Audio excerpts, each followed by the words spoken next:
बबलू हाथी सुबह सवेरे अकेले वन में टहलने के लिए निकला। वह अपने ही धुन में चला जा रहा था। लगता था उसके दिमाग में कोई उलझन है जिसे वह सुलझाने की कोशिश कर रहा था। सड़क पर आगे बढ़ते ही उसके सामने चीकू खरगोश भागा। बबलू का पैर उसके ऊपर पड़ने ही वाला था कि चीकू जोर से चिल्लाया। उसकी आवाज सुनकर बबलू ने अपना पैर पीछे खींच लिया। कहाँ खोए हो बबलू भाई? कहीं नहीं, बस कुछ ऐसे ही सोच रहा था। किस बारे में? तुम जानकर क्या करोगे? शायद मैं तुम्हारी कुछ मदद कर सकूं। तुम तो जानते हो आजकल वन में कितनी चोरियां हो रही हैं, पर चोर का कोई अता पता ही नहीं है। इस बात को लेकर वन के सारे प्राणी चिंतित थे। वे वहाँ खुद को सुरक्षित महसूस नहीं कर रहे थे। अरे चीकू भाई, हम मजबूर हैं। हम चोर को पकड़ ही नहीं पा रहे हैं। वह बहुत चालाक है और अपने काम को बड़ी कुशलता से अंजाम दे रहा है। कहीं कोई सबूत ही नहीं छोड़ रहा। हमारे राजा इस बात को लेकर बहुत चिंतित हैं। यही कारण है कि हम सब इस बारे में सोच रहे हैं। अब तुम मेरी इसमें क्या मदद कर सकते हो?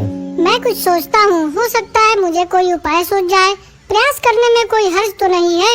तुम ठीक कहते हो चीकू, लेकिन वन के गुप्तचर भी अभी तक इसका कोई हल नहीं निकाल सके। इतना कहकर वे चुप हो गए। बबलू की बातों ने चीकू को सोचने के लिए मजबूर कर दिया। चीकू को उदास देखकर बबलू बोला, तुम अपना मन छोटा मत करो। मुझे अच्छा लगा कि तुमने मेरी परेशानी को समझा। कभी मैं भी इस वन के लिए गुप्तचर का काम करता था। एक बार मेरी टांग टूट जाने से मेरे अंदर फुर्ती नहीं रही। तब से मैंने यह काम छोड़ दिया। चीकू, तुम चाहो तो यह काम दोबारा कर सकते हो। वन के प्राणी ज्यादातर दिन में भोजन की तलाश करते हैं, वे रात को आराम करते हैं। तुम दिन रात दोनों में ही भोजन की तलाश में निकल सकते हो सकता है रात को तुम्हें कुछ ऐसी बातों का पता चल जाए जो हमारे काम की हो। हाँ बबलू, तुम ठीक कहते हो। मैं आज रात को वन में घूम कर इस बात का पता करने की कोशिश करता हूँ। थोड़ी देर बातें करके चीकू अपने बिल की ओर बढ़ गया और बबलू अपने रास्ते चला गया। चीकू के दिमाग में अभी तक बबलू की कई बातें घूम रही थी। उसे समझ नहीं आ रहा था वह बबलू की मदद कैसे करे। दिन भर वह उसी उधेड़-बुन में लगा रहा। शाम होते ही चीकू कुछ सोचने लगा और वह चुपचाप बिल से बाहर निकल आया। चीकू की पत्नी ने देखा तो बोली, इस समय कहाँ जा रहे हो? बाहर खतरा है। खतरा तो सुबह भी रहता है, लेकिन खतरों से डर कर हम भूखे तो नहीं मर सकते। मैं बाहर घूम कर आता हूँ। इतना कहकर चीकू रात को बिल से बाहर निकल आया। कुछ दूर जाकर उसकी नजर बंकू उल्लू पर पड़ी, जो कुछ ही दूरी पर था।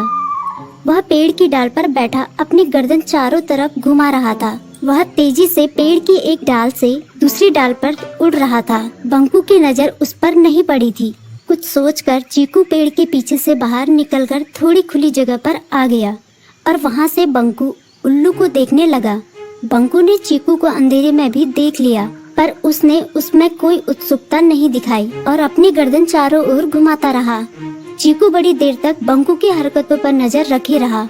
वह थोड़ी देर तक खुले मैदान में खड़ा रहा, पर बंकू ने उसे देखकर भी अनदेखा कर दिया। उसने महसूस किया कि बंकू के आसपास चमकू चमगादड़ भी मंडरा रहा था। कुछ देर वन में घूमने के बाद चीकू अपने बिल में लौट आया और सुबह होने का इंतजार करने लगा। अगली सुबह बबलू उसी रास्ते में जा रहा था। रास्ते में चीकू उसका इंतजार कर रहा था।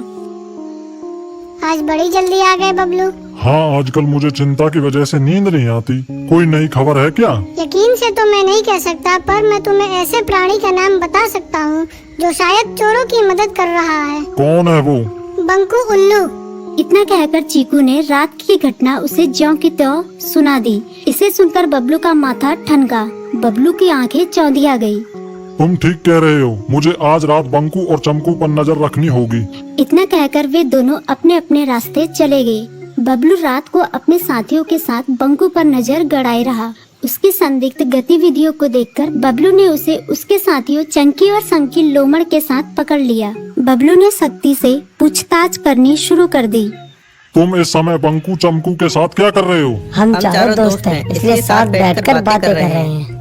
चमगादड़ और उल्लू की दोस्ती तो समझ में आती है, पर लोमड़ के साथ दोस्ती कैसे हो सकती है? सख्ती से पूछने पर दोनों ने अपना जुर्म कबूल कर लिया और सभी चोरियों के बारे में बताया जो उन्होंने कुछ दिन पहले वन में की थी। बबलू ने उनके चोरी का सारा सामान भी बरामद कर लिया। बंकू और चमकू को अभी तक समझ में नहीं आ रहा था कि वो इतनी आसानी से कैसे पकड़ में आ गई।